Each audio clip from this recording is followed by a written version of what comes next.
जय हिंद दोस्तों, देव online education में आप सभी का स्वागत है।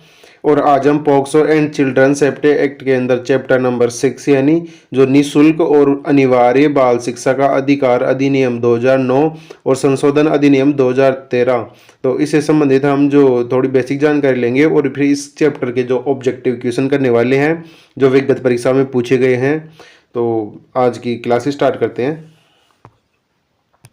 तो पहले हम इसकी बेसिक जानकारी ले लेते हैं इस अधिनियम की। तो यह अधिनियम निःशुल्क और अनिवार्य बाल शिक्षा का अधिकार अधिनियम 2009 और इसके अंदर संशोधन किया गया था जो दंड विधि संशोधन अधिनियम 2013 में। तो 2009 का अधिनियम संख्या 35वां है और इसको राष्ट्रपति की अनुमति मिली थी 26 अगस्त 2009 को राष्ट्रपति की स्वीकृति मिली थी इसको। और लागू होने की तिथि है 1 अप्रैल 2010 और इसका विस्तार संपूर्ण भारतवर्ष में जब ये लागू हुआ था तब नहीं था, लेकिन 31 अक्टूबर 2019 से मतलब ये पूरे भारत में लागू है। मतलब पहले जम्मू कश्मीर को छोड़कर पूरे भारत में लागू था, लेकिन 31 अक्टूबर 2019 के बाद अब पूरे भारत में लागू है। और भारतीय गणराज्य के 60वें वर्ष में यह अधिनियमित हुआ है। और जो ये निःशुल्क और अनिवार्य बाल शिक्षा का अधिकार अधिनियम 2009 है, तो इसका उद्देश्य है कि जो 6 से 14 वर्ष तक की आयु के सभी बालकों के लिए निःशुल्क और अनिवार्य शिक्षा का उपबंध करना है। और यह अधिनियम मदरसों, वैदिक पाठशालाओं और धार्मिक शिक्षा प्रदान करने वाले शैक्षणिक संस्थाओं पर लागू नहीं होती है। और संविधान के अनुच्छेद 29 और अनुच्छेद 30 के उपबंधों के अधीन रहते हुए इस अधिनियम के उपबंध बालकों निःशुल्क और अनिवार्य शिक्षा के अधिकार प्रदान किए जाने के संबंध लागू होंगे। अब जो यह अधिनियम है निःशुल्क और अनिवार्य बाल शिक्षा अधिकार अधिनियम, तो इसके अंदर 7 अध्याय हैं और 38 धाराएं और एक अनुसूची है। तो अब हम इसके अध्याय देख लेते हैं। तो पहला अध्याय है प्रारंभिक, जिसके अंदर धाराएं आती है पहली और दूसरी। तो इसके अंदर तो इस अधिनियम के संबंधित थोड़ा विस्तार बताया गया है और परिभाषाएं बताई गई है। अब अध्याय 2 है निःशुल्क एवं अनिवार्य बाल शिक्षा का अधिकार, जिसके अंदर धाराएं आती है 3 से 5 तक की। और तीसरा अध्याय है समुचित राज्य सरकार, स्थानीय प्राधिकारी और माता पिता का कर्तव्य। तो इसके अंदर आती है 6 से 11 तक की धाराएं आती है। अध्याय 4 है विद्यालय एवं शिक्षकों के उत्तरदायित्व, जिसके अंदर धाराएं आती है 12 से 28 तक। अध्याय 5 है प्रारंभिक शिक्षा का पाठ्यक्रम एवं उसका पूरा किया जाना, तो जिसके अंदर धाराएं आती है 29 से 30। और अध्याय 6 है बालकों के अधिकारों का संरक्षण, जिसके अंदर धाराएं आती है 31 से 34। और अध्याय 7 है प्रकीर्ण, जिसके अंदर आती है 35 से 39 तक की धाराएं शामिल है। तो इस प्रकार हम 38 धाराएं पढ़ने वाले हैं। तो अध्याय 1 के अंदर धारा 2 है, तो धारा 2 का जो परिभाषा खंड हम देख लेते हैं। तो जो धारा 2 के जो भाग हैं वो देखने वाले हैं। तो धारा 2 के भाग ए के अंदर जो परिभाषा ए है उसके अंदर है समुचित सरकार के बारे में बताया गया है। और परिभाषा बी है भाग बी है, उसके अंदर है प्रति व्यक्ति फीस। और भाग सी है उसके अंदर है बालक। और भाग डी है अलाभित समूह का बालक। और भाग ई है दुर्बल वर्ग का बालक। भाग ई है निःशक्त बालक। और भाग एफ है प्रारंभिक शिक्षा, पहली कक्षा से 8वीं कक्षा तक की शिक्षा अभिप्रेरित है। मतलब जो धारा 2 का भाग एफ के अंदर है प्रारंभिक शिक्षा जो पहली से लेके 8वीं तक की होती है और उसका अभिप्रेरित किया गया है। और भाग के है माता पिता से किसी बालक का प्राकृतिक या सौतेला या दत्तक पिता माता अभिप्रेरित है, तो ये धारा के अंतर्गत है। और मतलब धारा 2 का भाग के में है और धारा 2 के भाग एन में है विद्यालय को परिभाषित किया गया है। मतलब जो धारा 2 की जो मुख्य परिभाषा थी वो अब हम पढ़ चुके हैं। अब आगे लेते हैं। धारा 3 से मतलब धारा 3 है, धारा 3 के अंदर 6 से 14 वर्ष तक के बालकों के लिए निःशुल्क और अनिवार्य शिक्षा के अधिकार का वर्णन किया गया है। मतलब जो धारा 3 है उसके अंदर 6 से 14 वर्ष तक के बालकों के लिए निःशुल्क और अनिवार्य शिक्षा के अधिकार का वर्णन किया गया है। अब धारा 4 है, मतलब धारा 4 में ऐसे बालकों के लिए विशेष उपबंध किया गया है जिन्हें प्रवेश नहीं दिया गया है या जिन्होंने प्रारंभिक शिक्षा पूरी नहीं की है। धारा 5 है अन्य विद्यालय में स्थानांतरण का अधिकार दिया गया है, यानी टीसी कटवा के कोई सी भी स्कूल में आराम से एडमिशन करवा सकता है। तो ये धारा 5 के अंतर्गत उपबंध रखा गया है। धारा 6 है, सरकार तथा अन्य प्राधिकारी को विद्यालय स्थापित करने का कर्तव्य अधिरोपित किया गया है। धारा 8 है, समुचित सरकार के कर्तव्य, जो निःशुल्क और जो अनिवार्य बाल शिक्षा अधिकार अधिनियम में संबंधित जो भी कर्तव्य करती है वो समुचित सरकार के कर्तव्य धारा 8 के अंतर्गत रखे गए हैं। धारा 9 है, स्थानीय प्राधिकारी के कर्तव्य। और जो धारा 10 है, जिसमें है माता पिता और संरक्षक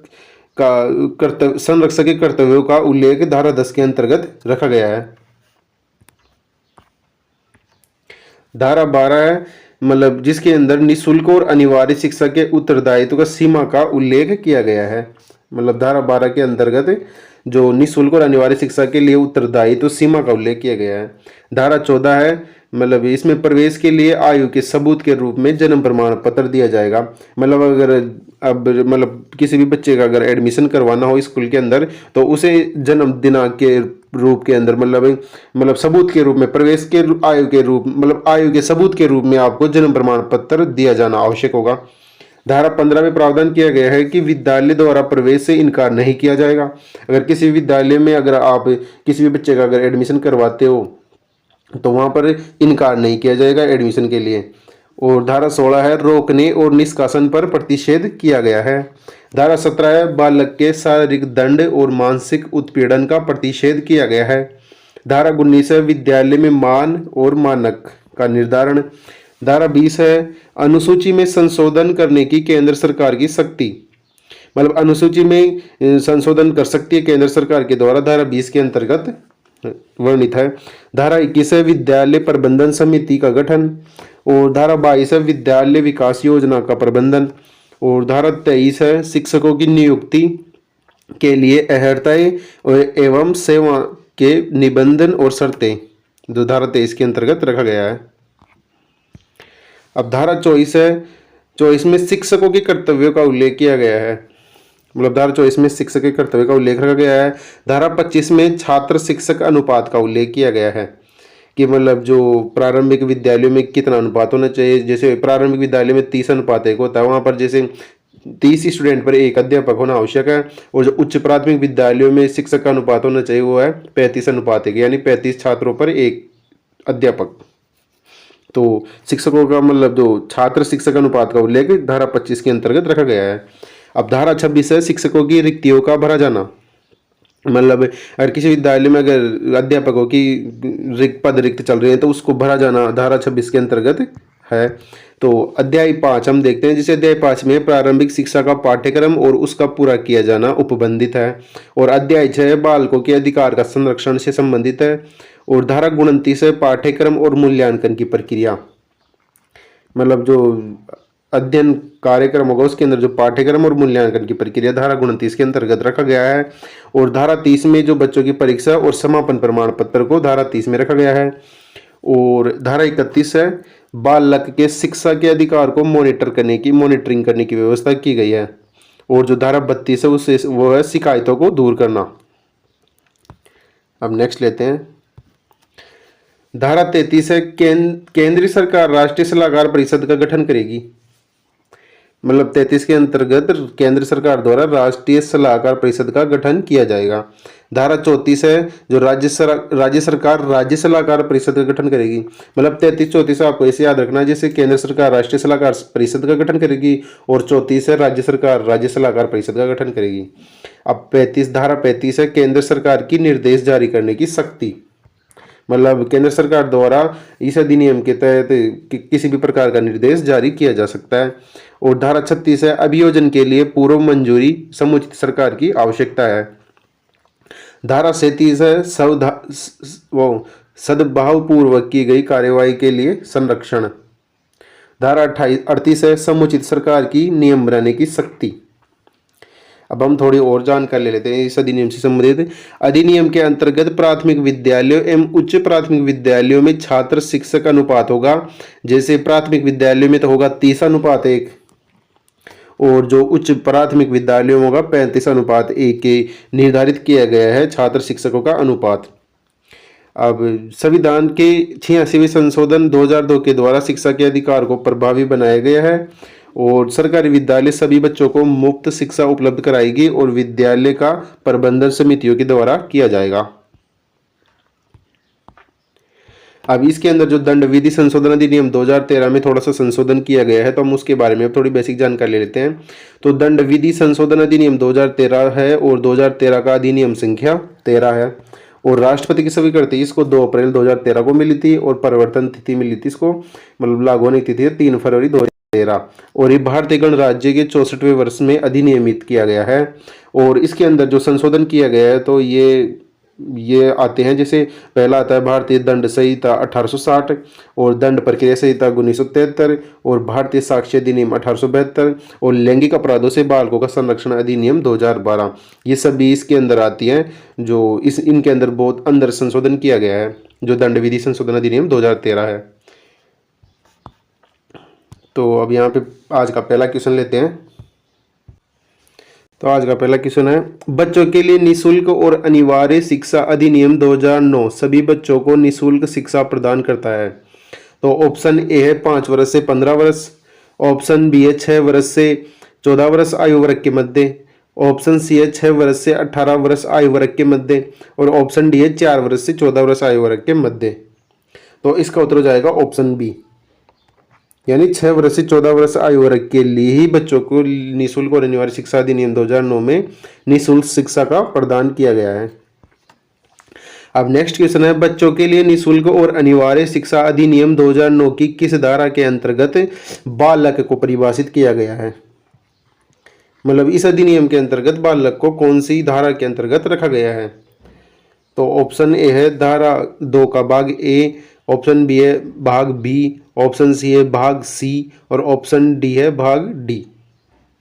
तो इसका उत्तर हो जाएगा ऑप्शन सी, यानी धारा 2 के भाग सी के अंतर्गत बालक को परिभाषित किया गया है। अब नेक्स्ट क्वेश्चन है, बच्चों के लिए निःशुल्क और अनिवार्य शिक्षा अधिनियम 2009 की किस धारा के अंतर्गत निःशक्त बालक अभी परिभाषित किया गया है? तो ऑप्शन ए है धारा 2 के भाग डबल ई, ऑप्शन बी है भाग ई, ऑप्शन सी है भाग डी और ऑप्शन डी है भाग ए।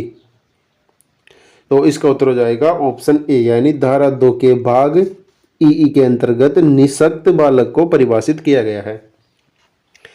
अब नेक्स्ट क्वेश्चन है, बच्चों के लिए निःशुल्क और अनिवार्य शिक्षा अधिनियम 2009 की धारा 2 के भाग एन में किसको परिभाषित किया गया है?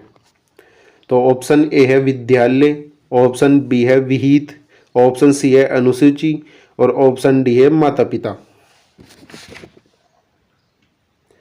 तो इसका उत्तर हो जाएगा ऑप्शन ए, यानी विद्यालय।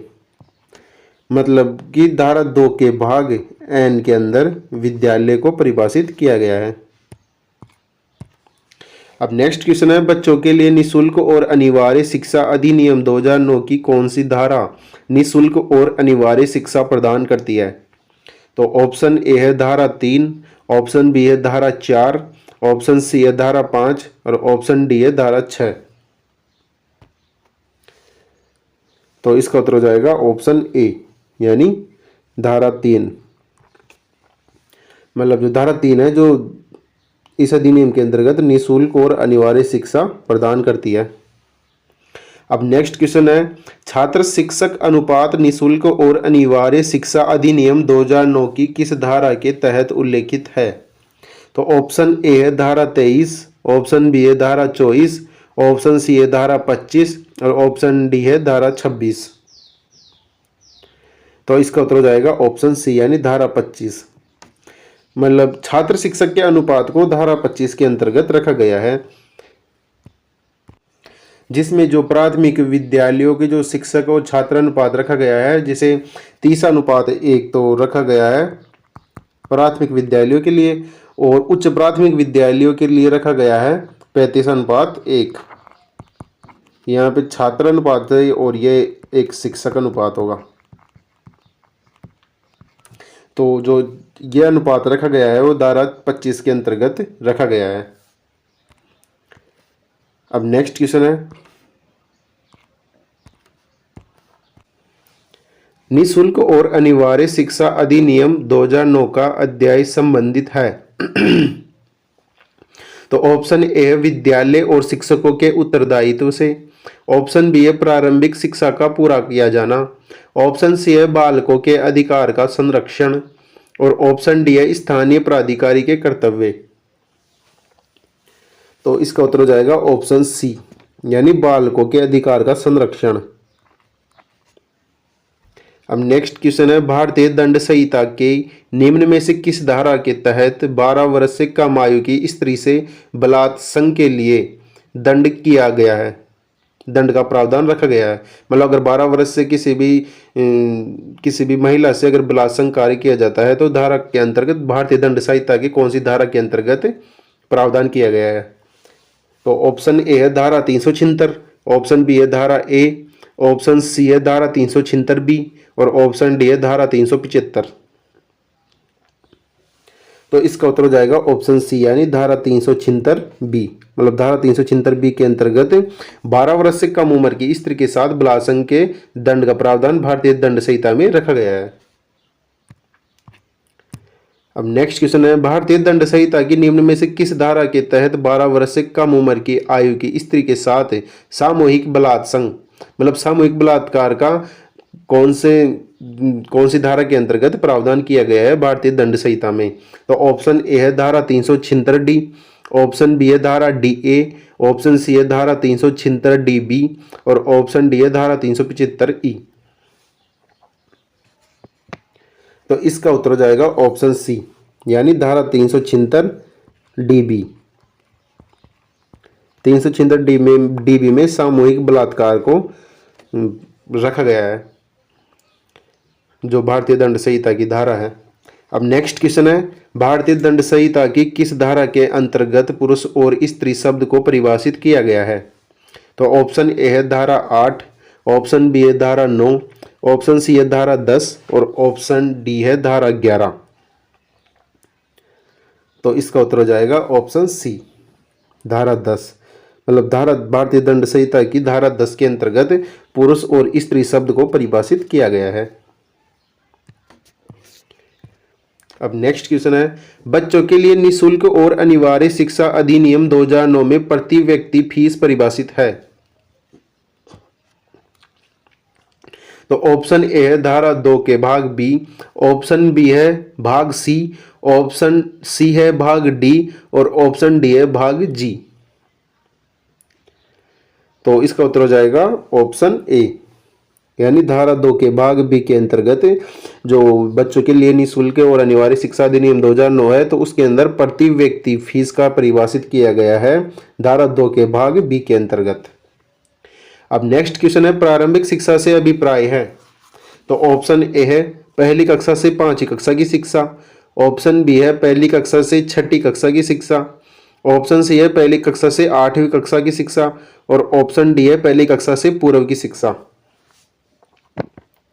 तो इसका उत्तर हो जाएगा ऑप्शन सी यानी पहली कक्षा से 8वीं कक्षा की शिक्षा को प्रारंभिक शिक्षा कहा जाता है। मतलब पहली से लेकर 8वीं तक की शिक्षा को प्रारंभिक शिक्षा में परिभाषित किया जाता है।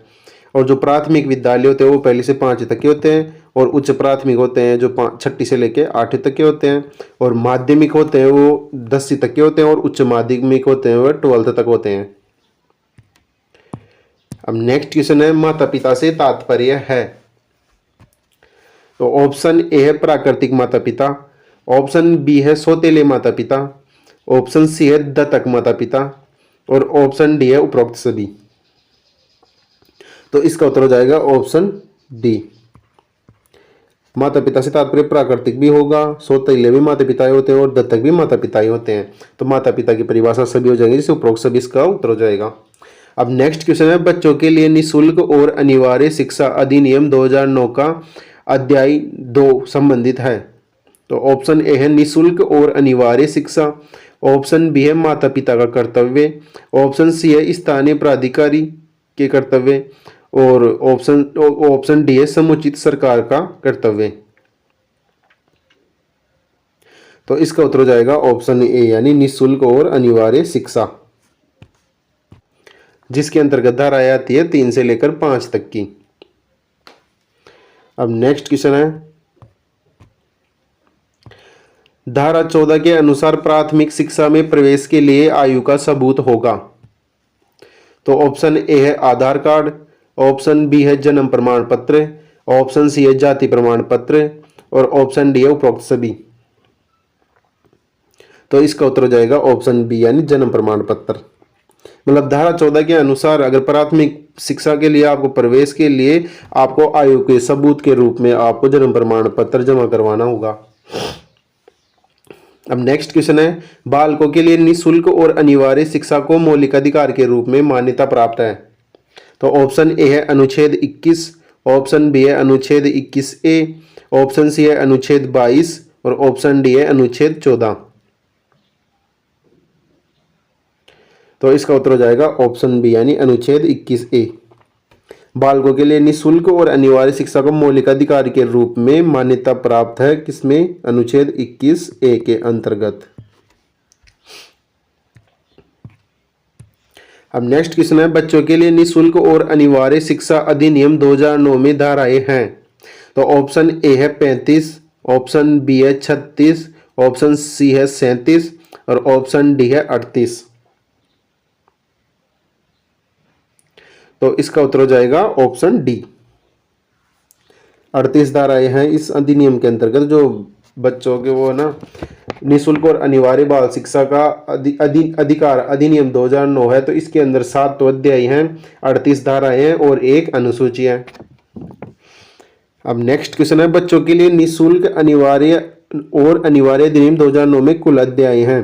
तो इसका उत्तर हो जाएगा ऑप्शन सी यानी 7 धाराएं हैं, 7 अध्याय हैं, 38 धाराएं हैं और एक अनुसूची है।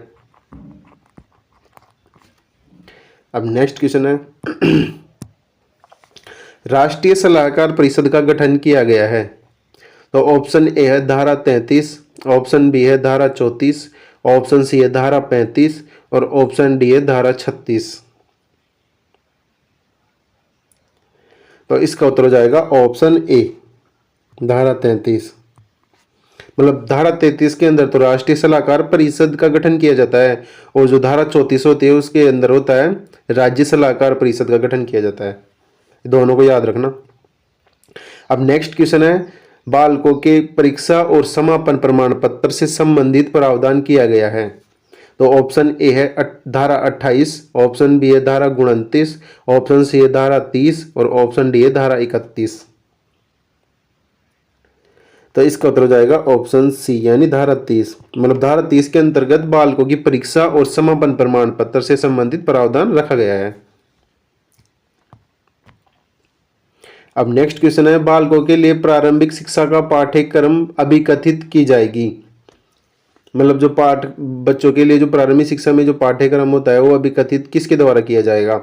तो ऑप्शन ए है समुचित सरकार के द्वारा, ऑप्शन बी है केंद्रीय सरकार द्वारा, ऑप्शन सी है विद्यालय द्वारा और ऑप्शन डी है प्रारंभिक शिक्षा बोर्ड द्वारा। तो इसका उत्तर हो जाएगा ऑप्शन ए यानी समुचित सरकार के द्वारा। जो पाठ्यक्रम जारी किया जाएगा तो समुचित सरकार के द्वारा ही किया जाएगा। अब नेक्स्ट क्वेश्चन है, बालकों के लिए निःशुल्क और अनिवार्य शिक्षा अधिनियम 2009 की किस धारा के अंतर्गत शिक्षा द्वारा प्राइवेट ट्यूशन का निषेध किया गया है? तो ऑप्शन ए है धारा 27, ऑप्शन बी है धारा 28, ऑप्शन सी है धारा 29 और ऑप्शन डी है धारा 30। तो इसका उत्तर हो जाएगा ऑप्शन बी यानी धारा 28। मतलब धारा 28 के अंतर्गत शिक्षा द्वारा मतलब प्राइवेट ट्यूशन का निषेध किया गया है। अब नेक्स्ट क्वेश्चन है, शिक्षकों का कर्तव्य वर्णित है। तो ऑप्शन ए है धारा 24, ऑप्शन बी धारा 25, ऑप्शन सी धारा 26 और ऑप्शन डी है धारा 27। तो इसका उत्तर हो जाएगा धारा 24 के अंतर्गत इस अधिनियम में शिक्षकों के कर्तव्यों का वर्णित किया गया है। अब नेक्स्ट क्वेश्चन है, विद्यालय विकास योजना से संबंधित है। तो ऑप्शन ए है धारा 20, ऑप्शन बी धारा 21, ऑप्शन सी धारा 22 और ऑप्शन डी धारा 23। तो इसका उत्तर हो जाएगा ऑप्शन सी यानी धारा 22 के अंदर विद्यालय विकास योजना से संबंधित प्रावधान किया गया है। अब नेक्स्ट क्वेश्चन है, बालकों के शारीरिक दंड और मानसिक उत्पीड़न का प्रतिषेध है। तो ऑप्शन ए है धारा 15, ऑप्शन बी है धारा 16, ऑप्शन सी है धारा 17 और ऑप्शन डी है धारा 19। तो इसका उत्तर हो जाएगा ऑप्शन सी यानी धारा 17। तो आज की क्लास यही समाप्त होती है। आपको क्लास के अंदर जानकारी कैसी लगी कमेंट में ज़रूर बताएं और वीडियो को ज़्यादा से ज़्यादा लोगों तक शेयर करें और चैनल को सब्सक्राइब करें। धन्यवाद।